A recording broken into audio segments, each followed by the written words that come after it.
Welcome back. Here we go. Unit 2, Day 4. Now we're moving on to factoring quadratics. We're going to be doing trinomials today where that a term, that first term, is equal to 1.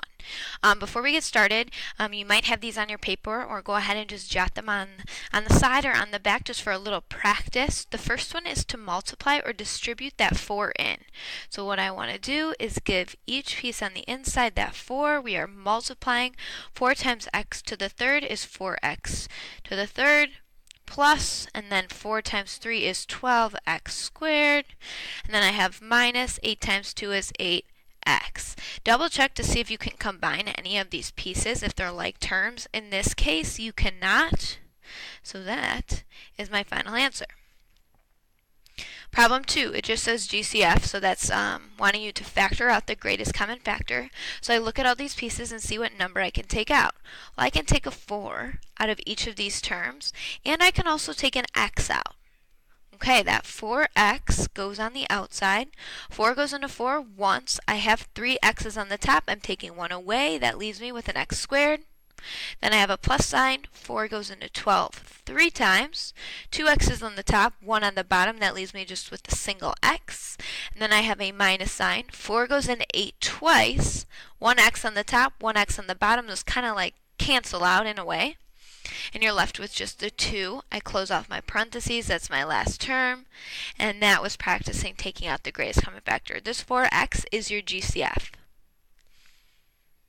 Okay. Here we go, factoring. We are going to use a method called guess and check. So if you have 3 terms, like part A, we call that a trinomial. Tri would be 3 pieces. All right, here we go. When we break this down, I want to think about something that multiplies to 14. So I'm going to put a little multiplication sign up there, and that will eventually add to negative 9y. So I like to just put that there as a reminder to myself. Then on the side, I think about what 2 numbers multiply to 14.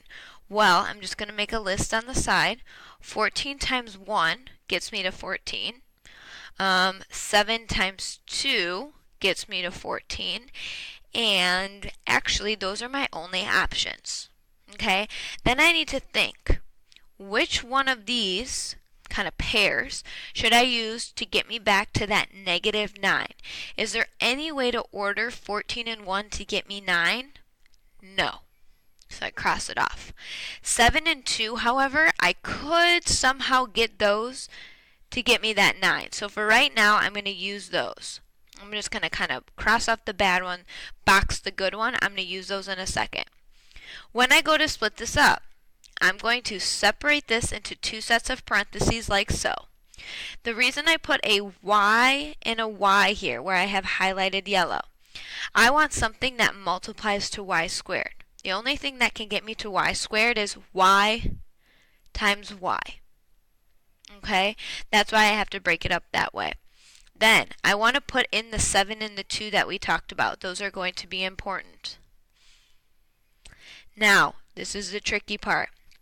I need to, where I'm highlighting green, think about the signs. Think about, should they be both positive? Should they be both negative? Should there be one of each?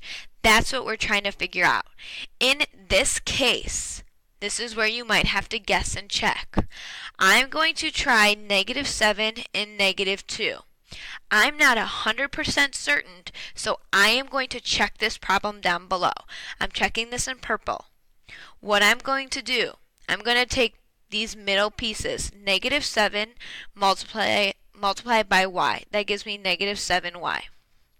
Then I'm going to take the outer pieces, where I'm kind of doing my little triangles here.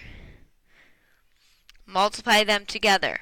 Y times negative 2 is negative 2y. Okay, now to double check this, I want to make sure that these purple pieces add up. So when I add these, negative 7y plus negative 2y, I have to get what I have in the middle here, what I started with, as a negative 9y. And that works. So that is my little check process there. And then that answer that I boxed, y minus 7 times y minus 2 is my factored form. These are my two factors. Okay, so if you check this and it didn't work, then you made a mistake somewhere. You would go back and adjust the signs, try it again, check it out. Sometimes you might have to guess and check for 4, 5, 6 different times. It doesn't mean you're doing it wrong, it just means that you might have them in the wrong spot. Okay? Once you rearrange it, try some different options, hopefully you would get that right answer. Alright, problem B. Something that multiplies to 16 and adds to negative 10h. H is just a different variable. We have y's, x's, h's, r's. Don't worry about that. Now, something that multiplies to 16, or two numbers that will multiply to 16. Well, I have 16 and 1, 8 and 2. Let's see. What about 4 and 4? Or 5, 6, 7. Nope, those are my three choices. I'm going to look at these and kind of rule a couple out. I want to get to negative 10. Okay? Is there any way for me to rearrange 16 and 1 to get to 10? Nope. Cross it off. I'm going to look at the 4 and the 4 really quick. Is there any way for me to arrange that, add them, subtract them, whatever, to get me to a 10? The 4 and the 4, no, not possible. So I'm going to stick with the 8 and the 2. Try those out. I split this up into my two factors, my two parenthesis pieces. Once again, the reason I put h and h is because h times h is the only thing that'll get me back to h squared. Now I need to put the 8 in and the 2 in.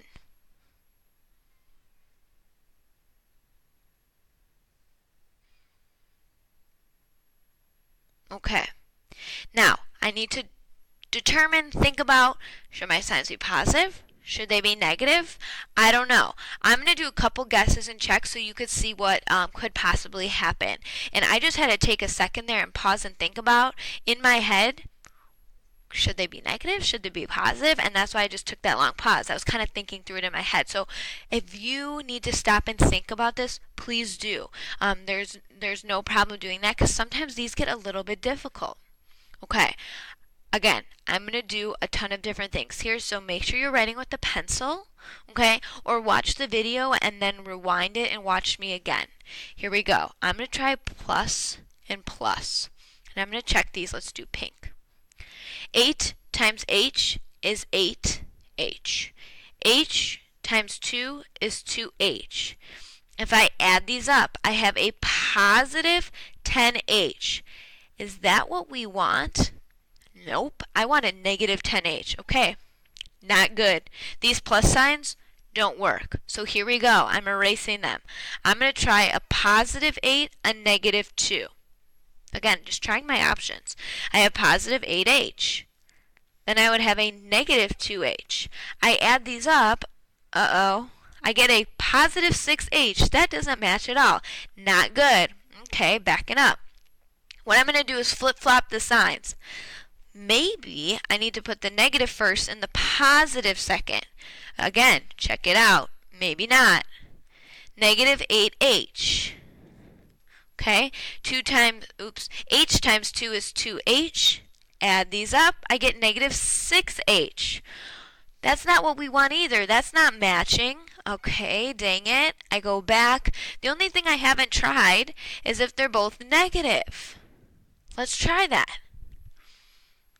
Negative 8h and negative 2h, I get negative 10h. Okay, that is matching that piece. Negative 10h, negative 10h, that looks good.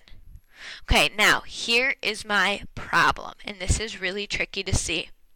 When I multiply or FOIL this out, negative 8 times negative 2 is a positive 16.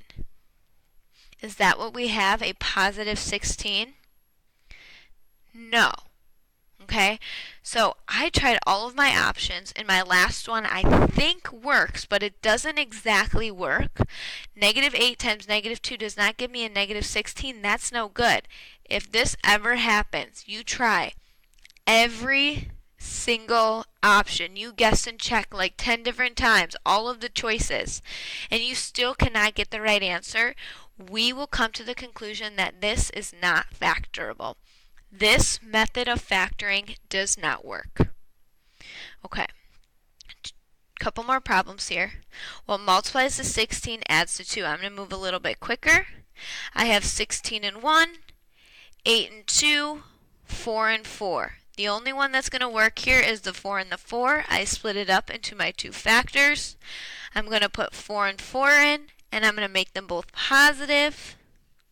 If you were to check this out, I'll do it in orange. I have 4x, and I have 4x. Those add up to 8x. That's good. 4 times 4 positive is positive 16. That's good. That matches. What multiplies to 40 adds to 3x. Let me list my options. I have 40 and 1, 20 and 2, 10 and 4. What else? 5 and 8. 6, 7. Okay, that's it. Those are my options. The only one that's going to kind of help me out here is the 5 and the 8. So I'm going to split it up, put my 5 and my 8 in. I'm going to make the 8 positive, the 5 negative. And if I'm moving too fast, please pause, check this out, make sure it works. Next problem. What multiplies to 90 adds to m? Tons of options here. 90 and 1, 45 and 2, 3 and 30.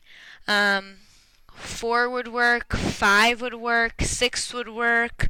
All these different options that you need to separate out. Take a second and try that one. Okay, I'm going to come back to that if I have a little bit of time. Let's go to F because the number's a little bit smaller.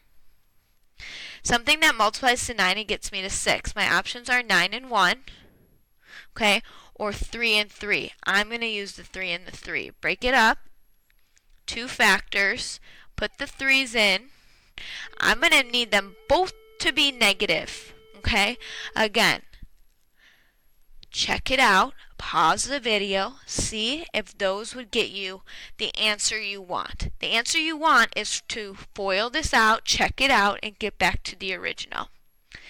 Okay, problem E is for you to figure out on your own. That one's a little bit tricky because you have so many options. Well, the bell just rang, so I gotta go.